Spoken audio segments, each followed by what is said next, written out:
Hey Sarah, it's Tuesday, February 12th. And I don't know if you've seen, but there's this thing going on YouTube called Draw My Life, and I thought it was cool, so I'm going to do one. I was born on June 20th, and I was my parents' fourth child. I have an older sister and two older brothers. And my birthday really isn't all that cool, except for every 4 years it's on Father's Day, and I get to pick a second cake because my dad doesn't care what flavor cake he gets. Now, I was born in New York, which sounds cool, but I was only a baby when we moved away. When I was 2 months old, my parents decided it was a good idea to move from New York to Washington State.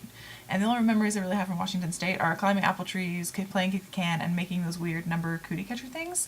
And also my little sister was born, but I don't really remember it very well because I was only 4. So then, when I turned 6, we moved again. And my parents moved us from Washington State to Indiana. And I lived there for 4 years. And so, when I was 10, we moved to another place in Indiana. There in Indiana, my mom opened up Papa Murphy's, which may be fueling my apathetic nature towards pizza sometimes, because I tend to get really sick of it since she would bring it home so often. When I was in Indiana, I remember my sister and I would sit and we would draw characters from cartoons, and we would watch like anime and things like that, and so we'd both draw like Serena from Sailor Moon, which is probably maybe slightly cooler than when we used to jump across the couches and sword fight and pretend that we were Xena warrior princess. Yeah. So it was then that I learned that I really liked to draw.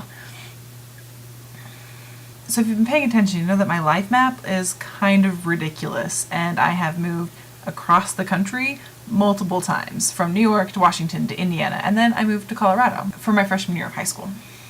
And it was very strange moving for my freshman year of high school, but I was lucky enough to meet a couple people who also moved there that same year, and we became pretty good friends.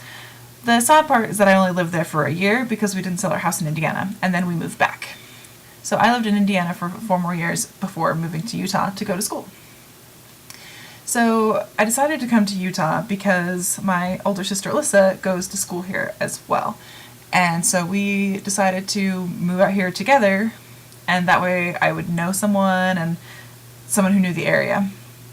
So we packed up our car, which was this Honda Accord, and both of us moved out here with all of our stuff, which means I left a lot of stuff at home. And then we drove to Utah and stopped in Kansas halfway because it's a really long drive. I think I drove 13 hours for that trip. So when I got to Utah, I was really excited, even just because it meant I was getting out of a car. But unpacking was kind of the worst, and then moving within Utah is also terrible. I hate packing and unpacking. But living in Utah also means that I live on my own, and I get to do my own thing. And I'm going to school, and animation is a really, really awesome study. Even if it's sometimes difficult, it's super rewarding. And even though Utah has terrible weather and I hate being cold, and Utah is often cold, I'm really, really glad that I moved here and that things in my life have led me here, because I got to meet new people and do new things, especially meeting you, because without meeting you, I would never have done this YouTube thing. So I just hope the rest of my life is as fulfilling as my life so far has been. I hope you're having an awesome day, and keep being authentically awesome.